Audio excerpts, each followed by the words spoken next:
हजारों करोड़ का माल जाता है यहाँ से विदेशों में। सोना है ये सोना। इज्जत करते हैं लोग आपकी, इज्जत नहीं करते हैं, डरते हैं सब। और डर की यही दिक्कत है कि कभी भी खत्म हो सकता है।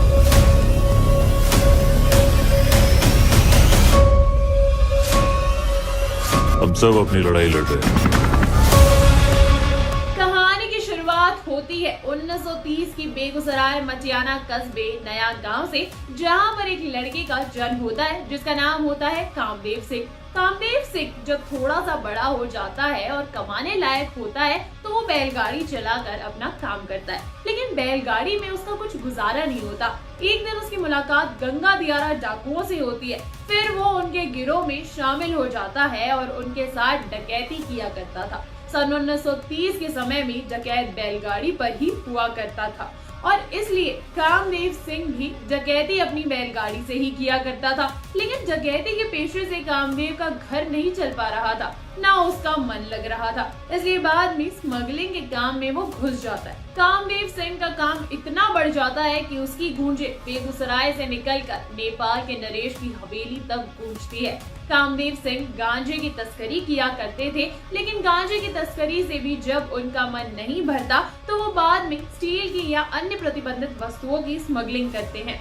एक अखबार ने उस समय के आर्टिकल में लिखा था, तत्कालीन पुरानिया में जोहो बनी के पास के एक गिरोह से यूरेनियम मिला है और ये यूरेनियम भारत के परमाणु संयंत्र से चोरी की गई है। इस यूरेनियम को नेपाल से लाया जा रहा था। आने वाले टाइम तक कामदेव का अच्छा खासा नाम चलने लगा था और जो गिरोह यूरेनियम की तस्करी में पकड़ा गया था उसका संबंध भी कामदेव के गिरोह से ही था। कामदेव के पास पैसे की कोई कमी नहीं थी और उसका पावर भी अब बिहार में काफी बढ़ चुका था। जहां नेपाल की सीमा है वहां भी उसका सिक्का चलने लगा था। सरकार भी कामदेव से डरा करती थी और कामदेव के इशारों पर चला करती थी। सैकड़ों अधिकारी पैरोल पर कामदेव के लिए काम किया करते थे। सरकारी नौकरों को उनकी सरकारी तनख्वाह इतनी जल्दी नहीं मिलती थी जितना कि कामदेव उन्हें जल्दी पैसा दे दिया करता था। कामदेव सभी सरकारी नौकरों को मुंह मांगी रकम दिया करता था। 1970 तक हाहाकार था। सरकार के बाबू और राजनेता भी कामदेव के साथ ही मिल चुके थे। कामदेव अब बेगूसराय में रॉबिन हुड बन गया था। अब कामदेव के पास इतनी पावर थी कि उसके खिलाफ जो भी कोई आवाज उठाता तो कामदेव उसे सीधा मौत के घाट उतार दिया करता था।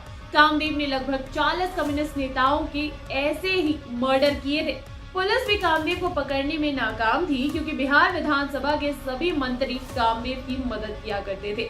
इस पर बिहार विधानसभा में भी डिटेल में रिपोर्ट जारी की गई। 1973 से 74 के बीच जब बिहार के मुख्यमंत्री अब्दुल काफूर थे तो उन्होंने उस समय देखा कि कामदेव को लेकर बहुत ही हंगामा हो रहा है। बिहार विधानसभा के स्तर के दौरान अचानक से मुख्यमंत्री ये घोषणा करते हैं कि बेगूसराय में आज से नए आईपीएस रामचंद्र खां होंगे और नए आईपीएस काफी कड़क व तेज तर्रार थे। उन्होंने कामदेव को पकड़ने के लिए कॉम्बिंग ऑपरेशन भी चलाया, किंतु कामदेव को पकड़ने में नए आईपीएस भी असफल रहे। जब उन्होंने कॉम्बिंग ऑपरेशन चलाया तो कामदेव खुद को बचाने के लिए नेपाल भाग गया। सन 1974 में नेपाल पुलिस ने कामदेव को भारत पुलिस के कहने पर गिरफ्तार तो कर लिया था, लेकिन जब बिहार पुलिस कामदेव को लेने गई तो उस समय उन्होंने काठमांडू से नकली कामदेव को बिहार पुलिस के साथ भेज दिया। इसका कारण ये था कि नेपाल के नेपाली नरेश ने कामदेव से एक डील की थी। उन्होंने कहा था कि उनके क्रांतिकारी दुश्मन की उन्हें हत्या करनी होगी। कामदेव ने उनका काम पूरा कर दिया था और उन्होंने नेपाल में उनके दुश्मन को गोली मारकर मौत के घाट उतार दिया था और उनके दुश्मन की लाश नेपाल की गलियों में मिली थी। इसलिए नेपाल के नरेश ने कामदेव को भारत पुलिस के हवाले ना करके उन्हें बचा लिया था और फिर कामदेव की स्मगलिंग से भरी गाड़ी कोलकाता पहुंची।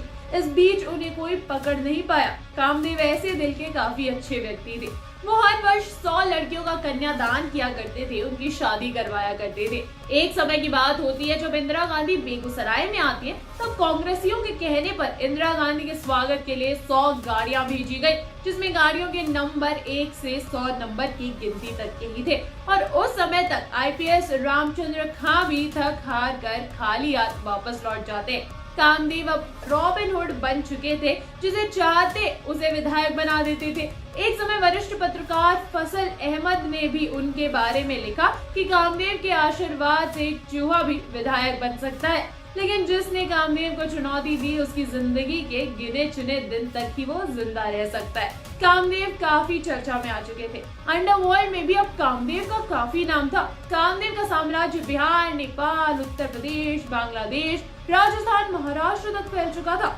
एक समय की बात होती है, एस.एन. दासगुप्ता कलेक्टर, जो कि जयपुर में रहा करते थे, उन्होंने कामदेव के खिलाफ आवाज उठाने की जुर्रत करी। तब कामदेव ने नवंबर 1977 में उन्हें मौत के घाट उतार दिया था। कामदेव का उसमें इतना दबदबा था कि हीरो हीरोइंस भी उनके जानकार बन चुके थे और उनकी छत्र छाया में रहा करते थे।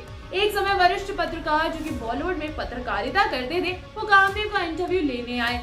उस पत्रकार को जाने में देरी हो चुकी थी, तो कामदेव से वो कहने लगे कि मेरी ट्रेन छूट जाएगी, मुझे जल्दी चलना होगा। तब कामदेव उन्हें कहने लगे कि आप बैठे रहिए, हमारे बिना यहाँ पर एक पत्ता तक नहीं हिलता, ये तो फिर ट्रेन है। तब उनके कहने पर पत्रकार ने उनका इंटरव्यू पूरा किया और जब वो स्टेशन पर जाकर देखते हैं तो बरौनी स्टेशन पर ही उनकी ट्रेन रुकी रहती है। इससे पता चलता है कि कामदेव की कितनी पावर थी उस समय। 1970 में जब इंदिरा गांधी की सरकार आती है तो बिहार में राम सुंदरम दास की सरकार बहुमत में होने के बावजूद अपदस्थत कर दी जाती है। उस समय के गृह मंत्री जब बिहार में आते हैं तो वो बिहार के राज्यपाल को कहते हैं कि मुझे कामदेव जिंदा या मुर्दा चाहिए। इसके लिए वो 10,000 की राशि देने को भी तैयार होते हैं। उस समय के गृह मंत्री कामदेव से काफी नफरत किया करते थे। उस समय जगन्नाथ मिश्रा की सरकार आई और एसपी रणधीर वर्मा के नेतृत्व में एक टीम बनाई गई, जिसे बेगूसराय भेजा गया।